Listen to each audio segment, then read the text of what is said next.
Now, should all restaurants offer a vegan menu? Protesters who staged a sit-in at a Glasgow restaurant at the weekend are adamant that they should. 5 members of the Animal Rising group were arrested at the Kailbrook restaurant when they occupied tables, demanding the inclusion of plant-based dishes. Sarah McAffrey is from Animal Rising. Good morning to you, Sarah. Hi, thank you very much for having me on. Not at all. Were you involved in this protest? I wasn't there, no. You weren't there. So what was the purpose of it then? Yeah, so we took this very important action on Saturday because these restaurants are really the symbol of what's broken in our society today. You know, it's this kind of extreme glorification of animal products in our food system, even though we know that animal agriculture is the leading cause of the climate crisis. Right. So sorry, when you say extreme glorification, what were they doing to glorify meat? Well, in that restaurant, we were seeing prices of £140 per meal and going up to £235 for one meal, like one sitting. That is, you know, just extending this, like, this is like luxury, and actually this is a cause and the leading cause of the climate crisis. Right. Okay. So this was, you know, an 8-course tasting menu, and I think it is a very sort of high-end restaurant. I mean, is it the prices that you objected to, Sarah, or what they were serving? You know, because there's a million burger chains that you could go to, or chicken shops, or whatever. Why would you target a sort of independent restaurant? Was it the price? So this action was taken across the whole of the UK, and what we were doing is really highlighting where we're going wrong in our food system. And it's really about this much bigger question of, you know, we need to question our relationship with animals and how we use them in our food system. And we need to start looking at alternatives, which is a plant-based food system, to not only save the lives of billions of animals each year in the UK, but also to secure our future. So do you think all restaurants should be banned from serving meat products? I think ban's quite extreme. We're looking for a just transition to a safe and secure food system, which would look like plant-based. So it would be, you know, the continuous reduction of meat products and animal products in food, restaurants and chains, and replacing them with plant-based alternatives. Well, you know, we have with us David Bean from the Countryside Alliance, who, you know, I think we can be fairly assured will take a different view from you. But let's first speak to Steve Montgomery, who's from the Scottish Hospitality Group, also a restaurant owner himself. Morning to you, Stephen. Good morning, Kay. How are you? I'm fine, thank you. Well, how would you feel if this happened in your restaurant? Or do you think that restaurants do have an obligation to offer plant-based and vegan food? I think from the start off, I mean, we do, in my own restaurant, we do offer, you know, we cater for all kind of diet requirements, including vegetarian and vegan and dairy-free, etc. And that's a business choice that we took, given the environment where we are. Now, I'm down the rural ends of Scotland, here in Dumfries and Galloway, where, you know, farming is of a key part of the community. However, you know, a lot of people are offering vegan and vegetarian. And if you look at, you know, yesterday, I didn't even know about this until yesterday, a researcher rang me. And I think in 2019, there was only 2% of Scotland's population was registered as vegan. And your colleague there was just talking from the animal rights people, was saying about, you know, the expense. You know, a quick Google this morning showed a restaurant in Birmingham with a taster menu of £130 with a bottle of wine at £195. So, you know, it's a business choice. And this was a vegan restaurant? Yes, a vegan restaurant in Birmingham. I'm not going to name it, obviously, but no. £130 for a taster menu and £195 for a bottle of wine. So I think there's got to be a comparison there. And it is a business decision. You know, what you set your stall out, you work on that. And we are seeing, and it has to be said that we are seeing a lot of the meat products. You know, people are, you know, trying plant-based products. That's why we got them in here. So there is a bit of a trend going on. Mm-hmm. Yeah, I mean, Sarah, you're talking about a just transition. Are we not seeing that? We're not seeing it as fast as we need to see it. You know, we've seen from the IPCC report that we will have 1 to 3 billion climate refugees by 2050. So we need to see rapid change within our food system in order to reverse the worst effects of the climate crisis. And that would look like transitioning away from meat and dairy, rewilding the land in the UK that is used for animal grazing. And with that rewilding, the UK would actually become carbon negative. This isn't about the price of meat. This is about the use of animals and meat in our food system altogether. Sarah, obviously that is your analysis of the situation. It's not necessarily shared by everyone. And David, I presume from the Countryside Alliance, it's not shared by you. I mean, I think I would like to ask, first of all, what is the basis for Sarah's claim that animal agriculture is the leading driver of climate change? That certainly doesn't accord with any of the information that I have.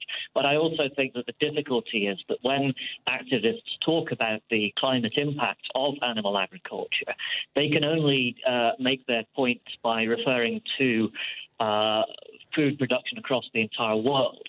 What they're missing is the fact that in the United Kingdom, and particularly in Scotland, we have some of the highest welfare and most sustainable meat and dairy production of anywhere in the world. So if you were to mount an assault on that sector here in the UK, all you would end up doing is substituting in imports of more climate-intensive products from abroad. Absolutely. Well, what I'd like to say is actually these facts are coming from the climate study of 2018 that was conducted by Oxford University, where they looked at thousands of farms across the UK and Ireland, and that's actually where I got a lot of my statistics from, like the fact if we rewilded the 70% of farmland that is used for animal agriculture, the UK would become carbon negative. I think when we look at statistics, we really need to listen to the experts, and across the board, scientists from Harvard, NASA, the IPCC report, which is the most comprehensive climate study ever conducted, this is the statistics that they're coming out with. And how simple, feasible is that transition in that way? What did you say, rewilding 70% of the UK's farmland? Right. What would be involved in that, David? Well, we're referring to 70% of the UK's farmland. If we look at agricultural land in Scotland specifically, the Scottish government's figures suggest that 86% of that agricultural land is, as they call it, designated as less favourable. So that means that it can only really be used as agricultural land for livestock grazing, or in some cases for growing animal fodder that can be harvested. Now, if the idea is that we should simply take all of that land and take it out of food production, which is what people really mean when they refer to rewilding, then the question becomes, what exactly would we be left with to eat? You would be forced to rely even more heavily on imports from abroad at a time when the global food market and prices are already under severe pressure. I think the idea that land is only profitable or useful by putting animals on it is the wrong way of looking at it. We know that the UK has some of the most stunning landscapes of all, particularly Scotland, and we need to look at rewilding that and returning This that was nature. a Scottish government study, was it, David? Yes, indeed. It's their own research when they look at agricultural land use within Scotland. What I would like to say is land is not only profitable by putting animals on it, actually by rewilding and creating the carbon. Well, Sarah, hang on. I don't think David was suggesting that. No, that's exactly right. No, I wasn't suggesting that it could only be profitable by putting animals on it. What I was saying was it could only be used as far as food production is concerned if it were being used with animal agriculture. So profitability aside, we still need to eat something. Yeah, and I would like to say, sorry, I wasn't quite finished the point there, that actually if we rewild it, we would be able to create a carbon negative environment, which would mean that we could then grow food better, because in the UK we've already faced droughts and flooding and actually wildfires last year that is affected by the climate crisis, and we are seeing food shortages due to the extreme weather that is caused by the climate crisis. So we need to address that. Do you think occupying an independent restaurant is the right way to get your point across? And I mean, you advance your case very, very well, but there are people, for a whole variety of reasons, who still want to go to a restaurant and eat meat. Should they not have the right to do so? Well, first of all, I think this action was very effective because any action that is pushing towards a more sustainable food system, which would be plant-based, and creating this change we really need to see is very important. But there's also well, solutions whether or not you, to you think that it achieves that, Stephen, do you?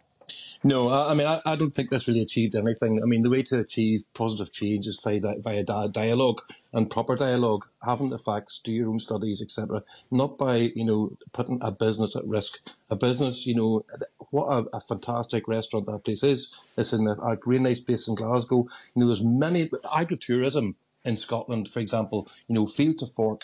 There's many businesses or farms in Scotland who actually grow their own cattle, for example. They bring them to abattoir, they bring them back in, and they have their own restaurants in their farms. It's a massive part of Scotland's hospitality and tourism sector. I think there's many restaurants in Scotland also have a field to fork plan. Many of their chefs go out and they check the farms. They go to the abattoirs, they check the abattoirs before their cattle or their beef or their lamb or whatever it is comes into the restaurant. So I think having something like this where you hit a restaurant who has worked so hard to get through COVID, have gone through so many different issues since COVID, this isn't the way to do it. It really isn't. This restaurant employing staff, everything, keeping the local community going. It's not the way to do it. OK. Stephen, thank you very much. Stephen Montgomery there. Thanks also to Sarah McAffrey from Animal Rising and David Bean from the Countryside Alliance. It is...